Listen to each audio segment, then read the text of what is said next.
Einen wunderschönen guten Abend und willkommen zu Journey to the Chateau. Bonsoir à tous, bienvenue à Journey to the Chateau. And now English speaking. Hello and welcome to Journey to the Chateau.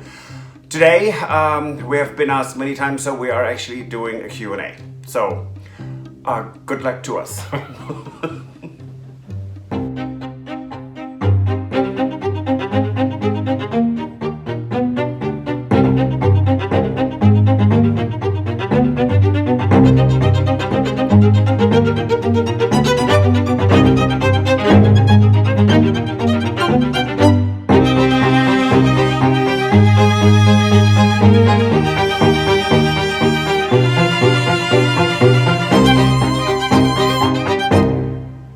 So the first question comes from Lisa and Alison. Very similar question. Why did we pick France? Now, there's a loaded question if there ever is one. There are so many answers to this that that would be just one vlog all in itself. But France has an incredible diversity of landscapes. So you have the Atlantic coast with miles and miles of white sand and pine forests. You have Burgundy in the Champagne region with wine and champagne, and it's just with the wine countries, it's really nice. You have the river areas, the south in the Provence, which is of course very famous. But we have both been traveling to France before we met and have been there vacationing together. And it is just a lovely country. Right, it's the lifestyle that they have there. It is in all of Europe as far as what the temperatures are for the different and the seasons. You know, we're living in a place here in Illinois where we only have 2 seasons that are. No, there is 2 weeks of spring and maybe 3 weeks of fall. Maybe, yes, but it's basically you spend half of the year in freezing winters here. Pretty much. Right, and we know when we've traveled to France, we've had, we've been amazed when we've gone there, early spring, it's like there are already roses blooming there where, that wouldn't happen here. We come back and that doesn't happen like for another 3 months, So. Absolutely true. Yeah. So our next question is from Judith, who wanted to know if we would consider buying a chateau with someone else, like a third person. Nope. Absolutely not. It's a great question, and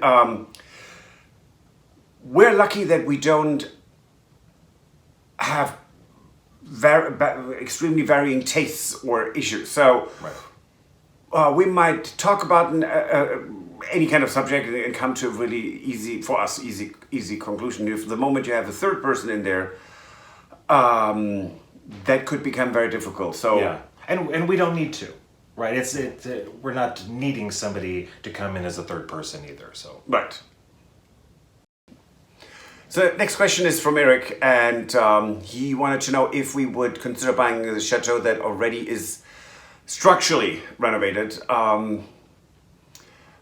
The problem that we have found with a lot of chateaux that are actually renovated is that or partially renovated, it's usually not done to what we would do. So what we kind of want to avoid is, for example, buying a chateau that has 3 renovated bathrooms that we hate and then sit there with either bathrooms we don't like. Right.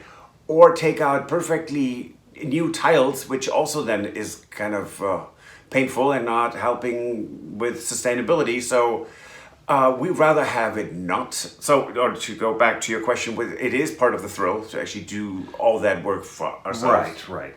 And it's also kind of peeling things back and discovering how things were built and then building from that. So, no to renovate it structurally if there are some big structural issues. That might be a bit of a different question. Okay, Maria wants to know if we're looking for a place that we can move into immediately, or are we considering living in for a while in a caravan like they do at Lalacelle, which is another YouTube channel for a chateau, and it's Escape to the Dream, Restoring the Chateau, and I will leave a link to it in the description below. And the answer to that is absolutely not. We would not live in a caravan. Well, it's not that we wouldn't live in a caravan, but we have our dogs. Right. And it would be, it's not possible for us. Right. So, yes, moving in immediately, even if it's minimalistic living, that's perfectly fine. We did see a couple of chateaux. One was an auction. Those were chateaux that were not inhabited for 20, 30 or 40 years. That would be a bit more difficult. Right. But I love the question, Maria. Thank you. So PV wants to know if, what things we would do ourselves and what things in terms of renovation and what things we have to hire out. So, for the utilities, so specifically for electrical and plumbing and carpentry. I can do basic electricity, no problem. And we have done some of all three of those things in all of our previous renovations. Yes, and most of the carpentry we have done Right. completely ourselves. Because we've got a new challenge in France that, their plumbing and their electrical are done very differently than they're done here. Yeah, so plumbing is actually easier in France, which is interesting, and electric, which we kind of got into a bit more because of the other vlogs that we've seen, so thank you so much for showing that, is much more convoluted in France. So it's something to learn, but we've always liked to learn new things and new trades. So we're definitely going to try pretty much everything because we have done in the past, but there might be things, plumbing or putting in a new sub panel with circuit breakers that most probably be done by a licensed electrician and not like an idiot like me. So a mixture of both. Yeah. So our friends Irene and TG Crafts, hey Tracy, have a really good question. Which area of France are we looking at? And for us, it's kind of Loire Valley.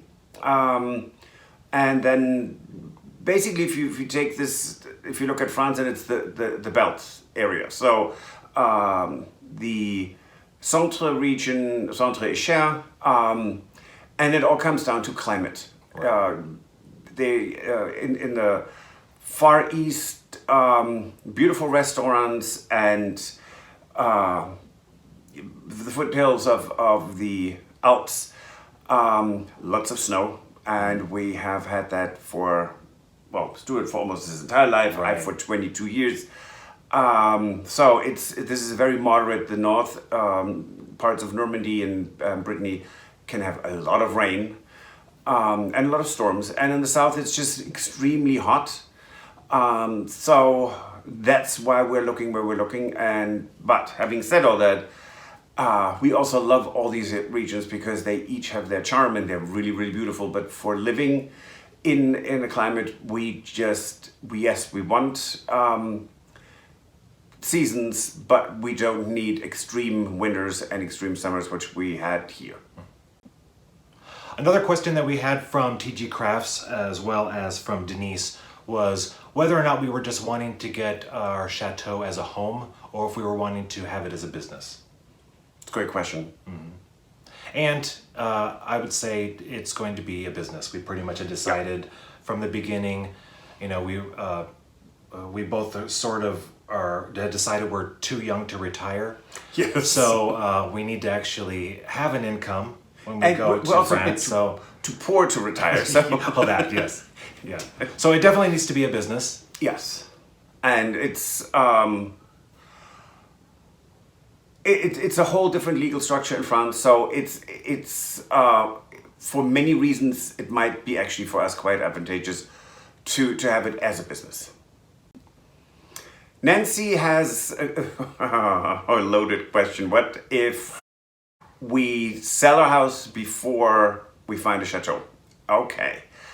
And we've thought of that. It's a nightmare. We have wondered about it. So part of her question was if we would then stay here and fly over to France or if we would try to rent something in France, definitely trying to rent something in France because it's much easier to be there and then drive a couple of hours and look at a property than it is to organize an entire trip and a dog sitter here. And we have a wonderful friend who has dogs that are dogs last time, and thank you, Sheila, we love you. So it definitely, we would go over to Europe. It was causing us a couple of sleepless nights. Yeah. That's one of many things that have been causing us sleepless nights. Yeah.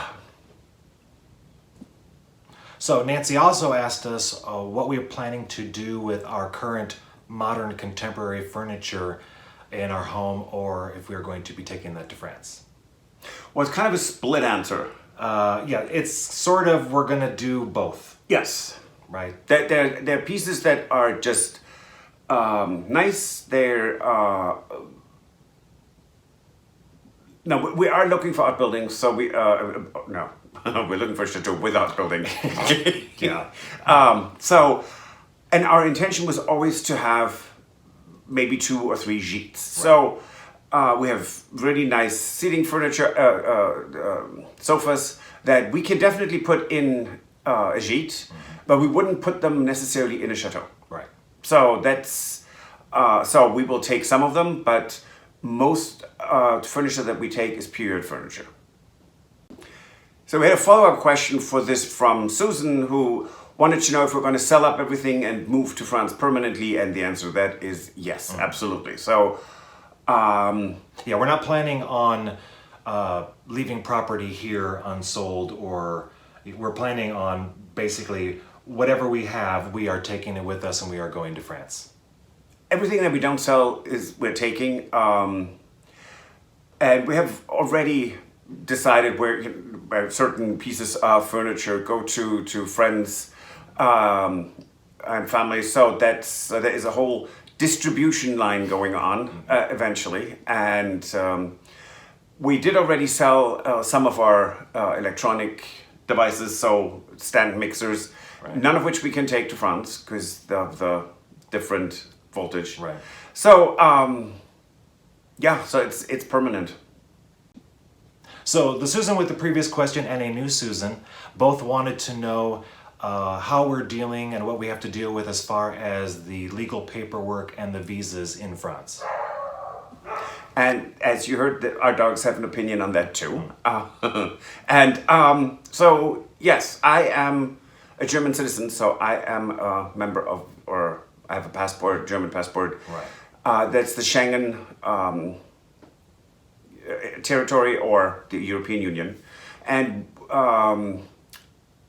so I don't need a visa. I can just go. There are no prerequisites, and because it's going to be a business, we can both move to France. Right. So the way that it works for France is basically the EU, which is the European Union.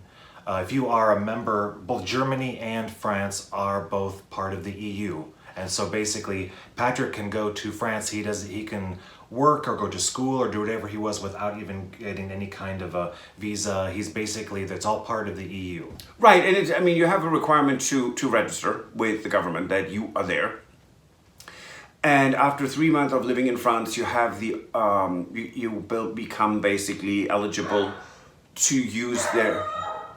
Our dogs have a lot of opinions right now. One is eligible to get the French health insurance, which is pretty fabulous. Right. And so for my part, if you are a partner, a spouse, dependent, or children under 21, and you are with somebody who is a citizen of the EU, you basically have the exact same rights as they do, and you don't have to do any other thing except for within the first 3 months that you're there, you need to go to apply for the carte séjour. Carte de séjour, yes. Yeah. It's the day card. So it's basically like an identity card. Right. And that's pretty much the requirement for us. Right, which is really great. We're probably the exception. I know we've had other people who've been in the United States who wanted to know what you're going to have to do for a work visa or something, but we're sort of the exception here because Patrick is still an EU citizen. And I think we actually are in a better situation than the UK people as well. Yes. Because of Brexit. Yeah. Right, so they actually are not part of the EU, so they actually may have to even go through quite a bit more than we would have to. Yes. And it can be scary to be an immigrant. I came to the United States 21 years ago, and it took me pretty much precisely 10 years to get a green card. So that took a long time to wait for. So a follow-up question from Susan King and also Arsene Lupin was if we want to or plan to open the Chateau for a B&B or guests. It's a fantastic question which we have talked about ad nauseum. But right, and we know, we've always said from the beginning that we wanted to have outbuildings and we wanted to have gîtes. Right? Yes. So question for the Chateau, opening just the building itself. We would love to have 2 or 3 B&B rooms. Welcoming people from all over the world and interacting with them can be really quite lovely. But I think our main focus would be having 3 or 4 gîtes. Right, and we know from talking to other people who have the B&Bs, we know that when you have them, how time-consuming it can be out of your day to do that kind of a waiting on people for the breakfast services and stuff that you need to do. So and we don't, we don't want to make the decision when we first go there that we're going to, automatically lose more than half of a day doing renovations because that's what we're excited about going and doing. So we want to be able to do that without taking time away from it. So it's really a great question, and there's a little asterisk here because it's this answer might change in a way once we get there. But I love the question. It's something we have been, well, I wouldn't say agonizing over, but theorizing over for quite a while, and so it's great. Thank you. My friend Barbara from Germany wanted to know when we actually started to look for a chateau, and that was 3.5 years ago. Right. So that was long before we knew there were chateau vlogs. Never occurred to us. Started looking, and it was just an option. We had vacationed in France. We really enjoyed it. We went back to France and had then also our first viewings. It started to solidify what we were really looking for. And, some properties had the beautiful outbuildings and the chateau was not really the wow factor that we would have liked to see.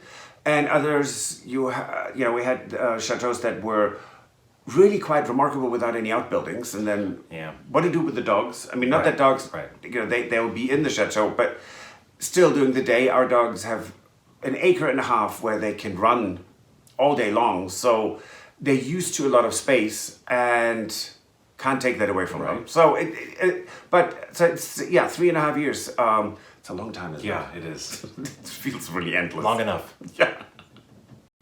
So we have a question from Vicky who wants to know about the weather in France and how that compares to the weather where we are here in Illinois. Well, they have actually 4 seasons there in France. I mean, real 4 seasons. Right. In Illinois, we have really just, I know we said that before, 2-week spring and a 3-week fall. Sometimes last year we were lucky we had like a fall that actually lasted about 5 or 6 weeks. It was nice. But in general, much more moderate.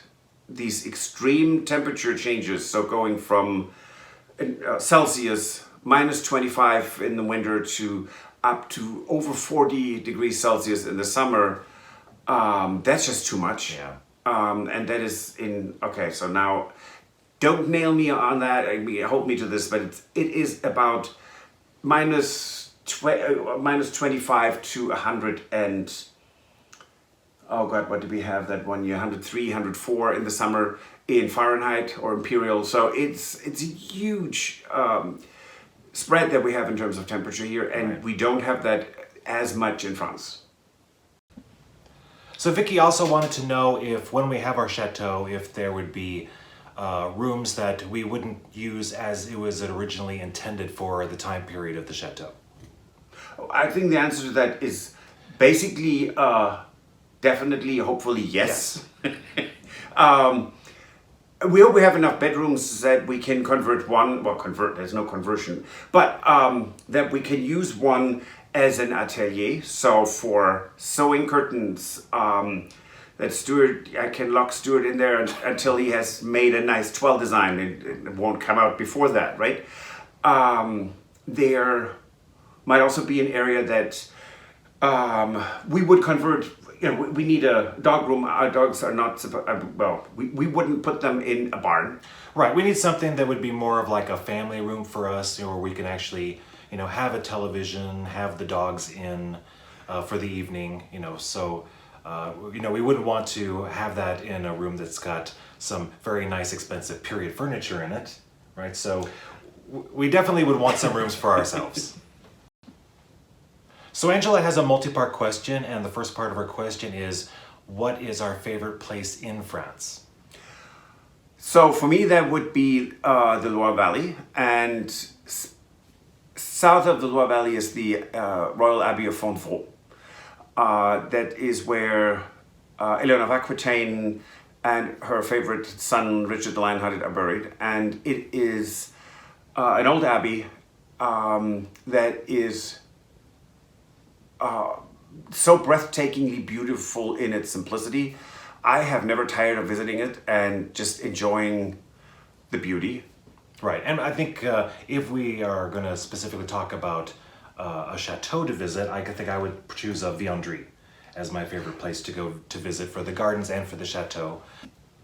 Second part of Angela's question is where we would go individually, that is to for a relaxing vacation. And for me, that would be South Africa. I was very fortunate that I could spend 1 year there, and I absolutely loved it.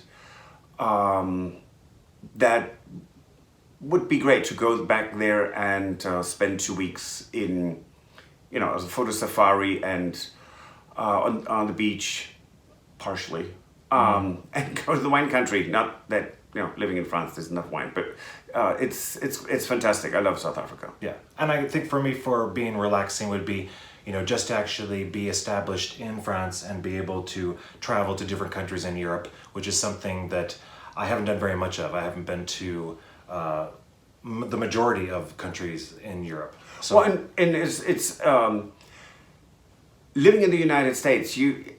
So the closest country for us is what is it? 14-hour drive to Canada. Canada, yeah. And that's kind of a little bit more of the same. And living in Europe, being able to get in the car or on a train, and in a few hours being in a completely different country with a different language, different cuisine, a whole different culture, that's just remarkable. Yeah. So Angela has a lot of questions for us, and she also wants to know from us, what is our favorite French meal and desserts? Well, for me, French meal that I love to eat and like to cook would be bœuf bourguignon, and dessert, definitely crème brûlée. Yeah, and for me, it would be a croque monsieur. Is that right? Yeah, it's like the best cheese Yes, sandwich you can and ever actually, have. I like it so much that Patrick, you know, almost once a week, even I make at least this, yes. once every other week. Yeah. But he makes that for me all the time here. And my favorite dessert would have to be a chocolate mousse. Now we have a question from our dear friend Eva. She wants to know if we can do a tutorial or about different styles and architecture in France. That is,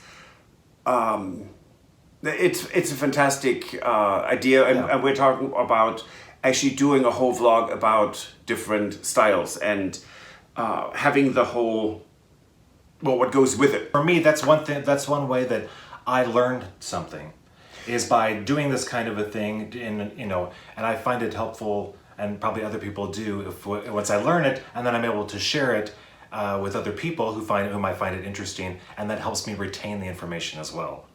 Right, and it's at this point when we see a room, we most probably can say that is the fireplace mantle is Louis XIV or Louis XVI, because they're very different in style, or style of. But so it's fascinating to slowly learn all this, and that also helps then to find furniture for us and renovate to the point that we are true to the style, what needs to be in the chateau. Right.